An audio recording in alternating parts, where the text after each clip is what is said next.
आला आणि सत्य परिस्थिती जाणून घेता ही खरोखरच आम्हाला वाखाणण्यासारखी गोष्ट आहे आणि आम्ही तुमचे आभारी आहोत. लक्षात आलं, कारण शेवटी सत्य काय आहे हे शेवटी लोकांसमोर गेलं पाहिजे. दुसरी गोष्ट कशी आहे की ते मुलीची डेथ झाली कोल्हापूरला अष्टराधारमध्ये. तर ते सुद्धा दुर्दैवी आहे. म्हणजे हे व्हायला नको, असं व्हायला नको. सडन झाल्यामुळे प्रत्येक फॅमिलीला थोडा शॉक बसतो. मी असो का तुम्ही असो का ते असो. पण काही ज्या गोष्टी असतात त्या म्हणजे आपण टाळू शकत नाही. तर देवानेच त्याला काहीतरी त्याची हे असू शकेल. लक्षात आलं पाहिजे. आता ह्याच्यामध्ये कसं आहे, तुम्हाला मी त्याची पार्श्वभूमी सांगतो. काय ही मुलगी तरळ्याची पातळे म्हणून दुपारी 2 ते 3 वाजता आली आणि तिनं पहिलं काय सांगितलं, डॉक्टरनी उपाशी आली आहे, मला गाठ आहे मानेमध्ये, ती तपासून घ्यायची आहे, काढून घ्यायची आहे. मग आम्ही तिचं लोकलमध्ये म्हणजे तेवढ्याच भागात सून करून म्हणजे बाकी सगळं आम्ही तिचं रक्त तपासलं, ECG काढला, त्याचे पर्ण रक्त तपासलं, शुगर बिगर सगळं तपासून तिचा फिटनेस घेऊन आम्ही तिला लोकलमध्ये म्हणजे तेवढा भाग सुरू करून आम्ही तिची गाठ काढली. ऑपरेशनमध्ये काहीही प्रॉब्लेम नाही. टाके टाकले, रक्तस्राव गेले, टाके टाकले आणि तिला आम्ही वॉर्डात कॉटवर घेतली. कॉटवर घेऊन एक 10 मिनटं 5 मिनिटं झाली, 10-12 मिनटं तिला दम लागायला लागला, ब्रेथलेस झाली, ऑक्सिजन कमी झाला, BP कमी झालं. आम्हाला नक्की लक्षात आलं की जरी ECG नॉर्मल दाखवत असला तरी कुठंतरी तिला जन्मतः हार्टचा प्रॉब्लेम असण्याची शक्यता असणार. ती बऱ्याच वेळा हे फॉल्ट जे असतात ते ECGमध्ये दाखवत नाही. आणि एवढं साधं ऑपरेशन करायला मोठ्या एन्जिओग्राफी म्हणा किंवा हे सहसा म्हणजे 99.9% करत नाही. ECGमध्ये जर आपल्याला दिसलं असतं थोडा जरी काय प्रॉब्लेम तर आम्ही ते पुढचं केलं असतं. नंतर ब्रेथलेस झाली, 1 रात्र आमच्याकडे होती. आम्ही तिला चांगलं व्यवहार केलं, BP 100पर्यंत आणलं. पण त्याचं कॉज काय, त्याचं कारण काय आहे हे आम्हाला तसं डायरेक्ट समजायला तयार नाही. म्हणून त्यांना मी चॉईस दिली, तुम्ही गोव्याला मेडिकल कॉलेजला घेऊन जावा.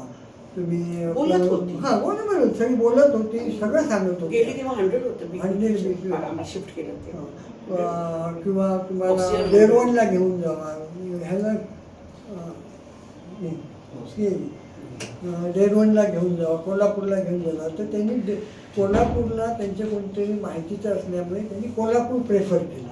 हां बरं, त्यावेळी तो अचानक आल्यामुळे त्याच्याकडे पैसेसुद्धा नव्हते.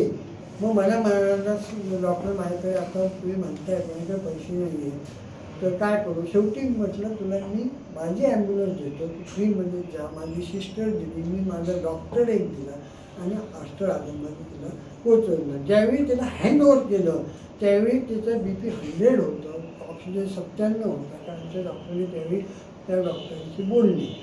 नंतर त्या डॉक्टरनी इन्व्हेस्टिगेट करायला सुरुवात केली. त्यावेळी तिचं हार्टचं जे पंपिंग असतं ते फक्त इको ते 15%च मिळालं. 2D इको म्हणजे काय म्हणतो डॉक्टर, इंजेक्शन फ्रॅक्चर 15% मिळाली. ह्याचा अर्थ असा की तिचं हार्ट काम करत नव्हतं. आता गंमत अशी झाली, ज्यावेळी ती आमच्याकडे आली आम्ही BP वगैरे सगळं घेतलं त्यावेळी काही प्रॉब्लेम नव्हता. आणि तिच्या रिलेटिव्हनी सुद्धा काही सांगितलं नाही, फक्त तिच्या फॅमिलीमध्ये दमा आहे सगळ्यांना, अस्थमा. तुम्ही लक्षात आलं पाहिजे. आणि मग ती हळूहळू रात्रीपासून सकाळपर्यंत सांगायला लागली, चालल्यानंतर दम लागायचा, चालल्यानंतर छातीत धडधडायचं. तर आम्ही कन्फर्मेटरी आलो की तिला कार्डियाक काहीतरी प्रॉब्लेम पाहिजे. तुमच्या लक्षात आलं पाहिजे. मग आम्ही पाठवलं, तिथं डेथ झाली. त्या डॉक्टरांचा आम्हाला फोन आला की कन्फर्मेटरी काय तसं प्रॉब्लेम दिसत नाही, तर मल्टी ऑर्गन फेल्युअर असं त्यांनी डिसिजन दिलं. आता कसं ह्या लोकांना तसं वाटलं की आमची चूक झाली असेल. मग त्यांना आम्ही काय सांगितलं, जर तुम्हाला असं वाटत असेल की आमची चूक झाली आहे, तुमच्या लक्षात आलं पाहिजे, तर तुम्ही तिचं पोस्टमॉर्टम करा, त्याचं इन्व्हेस्टिगेट आणि करा आणि ठरवा की आमची चूक आहे की तिला काय जे काय आहे ते दिसणार. कसं आहे, तिचा मृत्यू झाला ते आम्हाला फार वाईट वाटलं, कारण आज 45 वर्ष माझी हॉस्पिटलची ख्याती आहे की माझ्याकडे पेशंट आला म्हणजे तो वाचतो. माझी सरांची ख्याती जी आहे नागवेकर सरांची, की आमच्याकडे पेशंट पाठवला म्हणजे तो 100% वाचायलाच पाहिजे. तो वाचला नाही, त्याचं मला मोठं दुःख झालं. आणि एक आहे की जर मी पेशंट पुढे पाठवला, लक्षात आलं, तो पण म्हणजे असं नाही, पण मला पण ते म्हणजे आपल्याला कसं ते तिथे त्यांना पण ते डायग्नोसिस झालं नाही. आम्ही म्हणते की त्याला अंडरलाईन नक्की हार्टचं डिसीज आहे, त्याच्यामुळे तिचं डेथ झाली. पण हवे 18 वर्षाची मुलीला आपण, आणि तुम्ही सांगा, पेशंटला बाहेर घेतल्यापासून मी रात्री 12-1 वाजेपर्यंत मी तिथे नाही तर इथे नाही. 12 आम्ही ड्युटी लावतो, 5 तास मी बघायचं 12पर्यंत.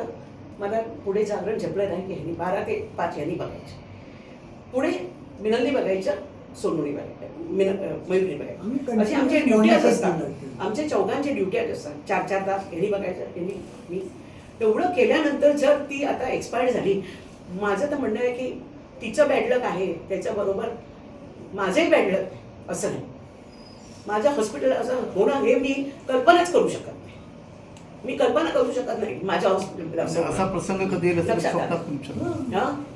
प्रसंग कधी येईल असं मी कल्पना करू शकत. मला ते वाईट वाटतं, कधी कारण त्यांचे जे आरोप होते ते मला सहन झाले नाही. 12 लोक येतात, काय ते सांगतात, गैरसमज झाला तर ते त्यांना ज्यावेळी फॅक्ट कळते त्यावेळी ते काही रिॲक्शन न देता बरोबर आहे जातं. हे असं आणणं हे करणं चुकीचं आहे. चुकीचं आहे.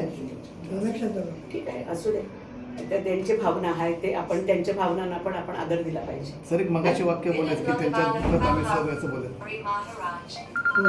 सर तुम्ही मगाशी वाक्य केलं ते त्यांच्या दुःखात आम्ही सहभागी असं पण बोलला सर. असं बोलल्यानंतर जर आपण सांगितलं त्या गोष्टी तर ते जरा माझ्या दृष्टीने चुकीचं ठरेल. जे काय आहे मध्यस्थी लोक जे असतात त्यांची, ते त्यांच्या बाजूनी ते बोलतात, त्यांच्या आपण म्हणायचं त्यांचे बरोबर आहे. माझं एवढंच फक्त माझं स्वतःचं आणि माझं म्हणणं होतं की जर माझी चूक नाही आहे तर कसं मी होते ते तुम्ही कोर्ट केस करा, म्हणणं आहे असं असू दे. असं आपलं जे काही नुकसान झालं आहे ते आपल्याला बाहेर दिसणारच आहे. आम्ही आमच्या तोंडाने सांगण्यापेक्षा जे काय आहे ते दिसणार. कसं आहे, तिचा मृत्यू झाला ते आम्हाला फार वाईट वाटलं, कारण आज 45 वर्ष माझी हॉस्पिटलची ख्याती आहे की माझ्याकडे पेशंट आला म्हणजे तो वाचतो. माझी सरांची ख्याती जी आहे पलारी मला आम्हीच सांगितली की तुम्ही इन्व्हेस्टिगेट करा आणि जे चूक असली तर आम्हाला आमच्या विरुद्ध FIR करा ना, आमचं काही म्हणणं नाही. आम्ही असं नाही म्हणत की आम्ही चूक आहे, तुम्ही इन्व्हेस्टिगेट करा आणि त्याच्यात जर आमची चूक असली किंवा निग्लिजन्स असला तर तसं तुम्ही आमच्यावर FIR टाका, काय प्रॉब्लेम नाही. आम्ही सगळे कागदपत्र जाताना त्यांना दिले. फाईल संपूर्ण आम्ही जे तिची गाठ काढायच्या अगोदर जे तपासण्या करायच्या असतात, ऑपरेशन करायच्या अगोदर, ते सगळी फाईल त्यांना जाताना दिली आहे. आमचं रेफरिंग लेटर दिलेलं आहे. म्हणजे असं काय नाही आहे की आम्ही ठेवलेलं आहे असंही नाही. आम्ही ती गाठ तपासायला पाठवली, कालच पाठवली. आता 2 गोष्टी त्याच्यामध्ये असू शकतात. एक तर TB असू शकते किंवा गंधमाळाचा कॅन्सर असू शकतो. बाळाला विरजेला पाठवली आहे. मी हे व्हायच्या अगोदरच पाठवली आहे, कालच पाठवली आहे. असं नाही की आम्ही त्या अगोदर हे केलं आहे म्हणून. आम्ही कालच पाठवली आहे. आज रविवार आहे, सोमवार ते मंगळवारी त्याचं 2-3 दिवसापूर्वी डॉक्टरांच्याकडे. त्यामध्ये सर दुसरा एक असा महत्त्वाचा मुद्दा असा येतो की काही मॅडमांना धक्काबुक्की झाली किंवा काय झालं असा प्रकार घडला असं सांगितलं गेलं काय बाहेर, असं काय त्या संदर्भात म्हणजे डॉक्टरांवर हल्लाविरोधी जी समिती आहे किंवा ते जे कायदा आहे त्या संदर्भात आपली काय हे असते? तुम्ही जर रेकॉर्डिंग बंद केलं तर मी सांगायलाच पाहिजे. तो वाचला नाही, त्याचं मला मोठं दुःख झालं. आणि एक आहे की जर मी पेशंट पुढे पाठवला, लक्षात आलं, तो पण म्हणजे असं नाही, पण मला पण ते म्हणजे आपल्याला कसं ते तिथे त्यांना पण ते डायग्नोसिस झालं नाही. आम्ही म्हणते की त्याला अंडरलाईन नक्की हार्टचं डिझीज आहे, त्याच्यामुळे तिचं डेथ झाली. पण हवे 18 वर्षाची मुलीला आपण, आणि तुम्ही सांगा पेशंटला बाहेर घेतल्यापासून मी रात्री 12-1 वाजेपर्यंत मी तिथे नाही तर इथे नाही. 12 आम्ही ड्युटी लावतो, 5 तास मी बघायचं 12पर्यंत. मला पुढे जागरण झेपलं नाही की ह्यांनी 12 ते 5 ह्यांनी बघायचं, पुढे मिनलनी बघायचं, सोनूनी बघायचं, मयुरी बघायचं. अशी आमच्या ड्युट्याच असतात, आमच्या चौघांच्या ड्युट्याच असतात. 4-4 तास यांनी बघायचं, यांनी मी. एवढं केल्यानंतर जर ती आता एक्सपायर झाली, माझं तर म्हणणं आहे की तिचं बॅडलक आहे, त्याच्याबरोबर माझंही बॅडलक असं नाही. माझं हॉस्पिटल असं होणं हे मी कल्पनाच करू शकत नाही. मी कल्पना करू शकत नाही माझ्या हॉस्पिटल. असा प्रसंग कधी येईल असं लक्षात आलं. स्वप्नात तुम्ही विचारलं? हा असा प्रसंग कधी येईल असं आपण हा विचारत हा, नाही. असं मी कल्पना करू शकत. पण मला ते वाईट वाटलं. कधी कारण त्यांचे जे आरोप होते ते मला सहन झाले नाही. 10 लोक येतात, काय ते सांगतात, गैरसमज झाला तर जो ते त्यांना ज्यावेळी फॅक्ट कळते त्यावेळी ते काही रिॲक्शन न देता बरोबर आणून जातं. हे असं आणणं, हे करणं हे चुकीचं आहे. चुकीचं. चुकीचं आहे. लक्षात आलं. ठीक आहे, असू दे. तर त्यांची भावना आहे, ते आपण त्यांच्या भावनांना पण आपण आदर दिला पाहिजे. सर एक मगाशी वाक्य बोलायचं की त्यांच्या दुःखात आम्ही सहभागी बोलत.